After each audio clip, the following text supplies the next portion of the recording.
श्री लाल बहादुर शास्त्री का जन्म 2 अक्टूबर 1904 को उत्तर प्रदेश के वाराणसी से 7 किलोमीटर दूर मुगल सराय, वर्तमान नाम पंडित दीनदयाल उपाध्याय जंक्शन के कस्बे में हुआ था। उनके पिता शारदा प्रसाद एक अध्यापक थे। शास्त्री जी की उम्र करीब 1.5 वर्ष की रही होगी, तभी उनके पिता का निधन हो गया। सिर से पिता का साया उठ चुका था। माँ अपने 3 बच्चों को लेकर अपने पिता के यहाँ चली आईं और वहाँ पर शास्त्री ने शिक्षा प्राप्त की। श्री लाल बहादुर शास्त्री अपने शिक्षक निष्कामेश्वर प्रसाद मिश्र से प्रेरित होकर स्वतंत्रता संग्राम में शामिल हो गए। महात्मा गांधी द्वारा मुंबई में भारत छोड़ो आंदोलन के भाषण देने के बाद उन्हें 1942 में जेल में भेज दिया गया और 1946 तक जेल में रखा गया। शास्त्री जी आंदोलन के दौरान लगभग 9 साल जेल में ही बिताए थे। भारत की स्वतंत्रता के बाद लाल बहादुर शास्त्री यूपी में संसदीय बोर्ड के सचिव बने। 1947 में पुलिस और परिवहन मंत्री बनाए गए। 1951 में शास्त्री जी को अखिल भारतीय कांग्रेस कमेटी के महासचिव के रूप में नियुक्त किया गया। 1952 में वे यूपी में राज्यसभा के लिए चुने गए और रेल मंत्री बनाए गए। इसके बाद वे 1964 से 1966 तक भारत के दूसरे प्रधानमंत्री बने रहे। उन्होंने दूसरे भारत पाकिस्तान युद्ध के दौरान देश का नेतृत्व किया। उनका नारा जय जवान जय किसान युद्ध के दौरान बहुत लोकप्रिय हुआ था। 10 जनवरी 1966 को घोषणा के साथ युद्ध औपचारिक रूप से समाप्त हो गया और अगले ही दिन शास्त्री जी का निधन हो गया। मित्रों, तो चलिए जानते हैं श्री लाल बहादुर शास्त्री जी के जीवन में घटित कुछ ऐसी घटनाओं के बारे में जिसको जानने के बाद वह हमारे जीवन की प्रेरणा बन सकती है। वीडियो में आगे बढ़ने से पहले अगर आप हमारे चैनल को सब्सक्राइब नहीं किए हैं तो अवश्य कर लें और बेल आइकन दबाना न भूलें। उस वक्त शास्त्री जी की उम्र लगभग 5-6 साल की रही होगी। वे अपने दोस्तों के साथ अपने गांव से दूसरे गांव में विद्यालय पढ़ने जा रहे थे। रास्ते में एक बाघ था जिसका रखवाली करने वाला उन लड़कों को वहां नहीं दिखाई दिया। लड़कों को लगा इससे अच्छा मौका नहीं मिलेगा। ऐसा सोचकर सब लपक कर पेड़ों पर चढ़ गए।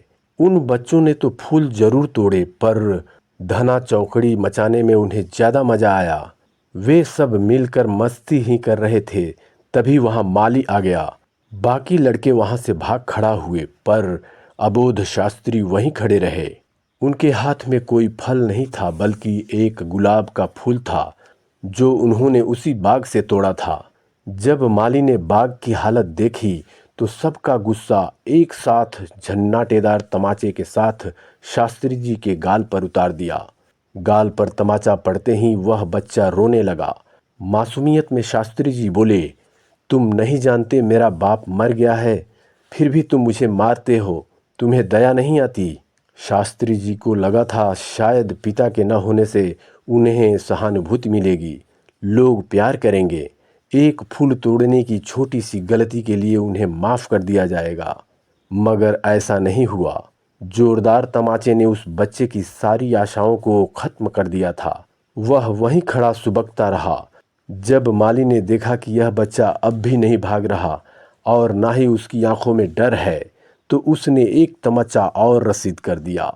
और उसके बाद जो उसने कहा वह शास्त्री के लिए जिंदगी भर का सीख बन गया। माली ने कहा था, जब तुम्हारा बाप नहीं है तब तो तुम्हें ऐसी गलती नहीं करनी चाहिए और सावधान रहना चाहिए। तुम्हें तो नेक चलन और ईमानदार बनना चाहिए। लाल बहादुर शास्त्री के मन में उस दिन यह बात बैठ गई कि जिनके पिता नहीं होते उन्हें सावधान रहना चाहिए। ऐसे निरीह बच्चे को किसी और से आशा नहीं रखनी चाहिए। कुछ पाना है तो उसके लायक बनना और लगातार मेहनत करनी चाहिए। जैसा कि आप जानते हैं कि आगे चलकर वह बच्चा देश का दूसरा प्रधानमंत्री बना। एक बार किशोरावस्था में शास्त्री जी अपने मित्रों के साथ गंगा पार से अपने गांव लौट रहे थे। शाम को लौटते समय उन्होंने देखा कि उनके पास मल्लाह को देने के लिए एक पाई भी नहीं बची थी। तब उन्होंने अपने मित्रों से कहा कि मुझे और मेला देखना है, तुम लोग जाओ।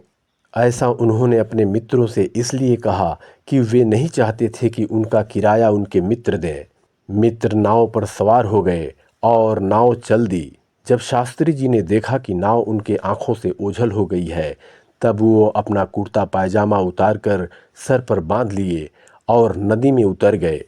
जबकि मलाहों ने उन्हें समझाया कि गंगा की धारा को काटना इतना आसान नहीं होगा, वह चाहे तो अगले दिन पैसा दे दें।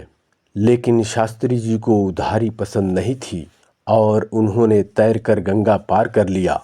बाद में शास्त्री जी ने इस प्रसंग की चर्चा करते हुए लिखा था, अंधेरा हो चला था, मुझे घर जाना था और पास में जाने के लिए पैसे नहीं थे, अतः मैंने तैर कर ही पहुंचने का निश्चय कर लिया और गंगा में कूद पड़ा।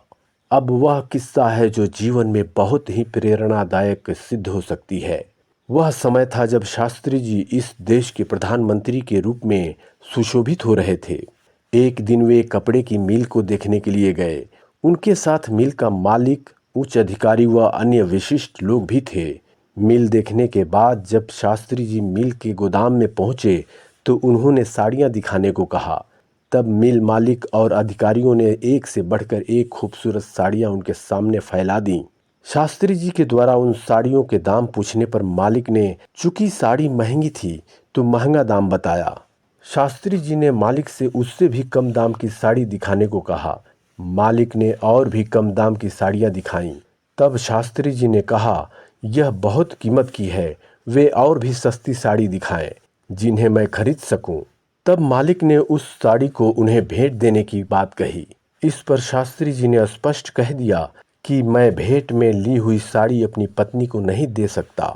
मैं देश का प्रधानमंत्री हूं तो क्या हुआ, अपनी क्षमता के अनुसार ही साड़ी खरीदूंगा। उसके बाद उन्होंने कम दाम की ही साड़ी खरीदी। देश के अल्पकालिक प्रधानमंत्रित्व काल में जिस शौर्य एवं साहस के साथ लाल बहादुर शास्त्री ने शासन किया, वह किसी अन्य प्रधानमंत्री के शासनकाल में नहीं दिखा। वह चाहे पाकिस्तान द्वारा छेड़े गए युद्ध का जवाब हो या अमेरिका के गेहूं आयात बंद करने की धमकी को ठेंगा दिखाने का, अथवा देश का समुचित विकास के लिए जवानों और किसानों को प्रेरित करने वाला जय जवान जय किसान का नारा हो। छोटे कद और विशाल व्यक्तित्व वाले इस गुदड़ी के लाल ने ताउम्र सादगी, कठोर परिश्रम, ईमानदारी भरा जीवन जिया। मित्रों, आज बस इतना ही। इस विषय पर अन्य संक्षिप्त जानकारी कमेंट बॉक्स में अवश्य लिखें। धन्यवाद।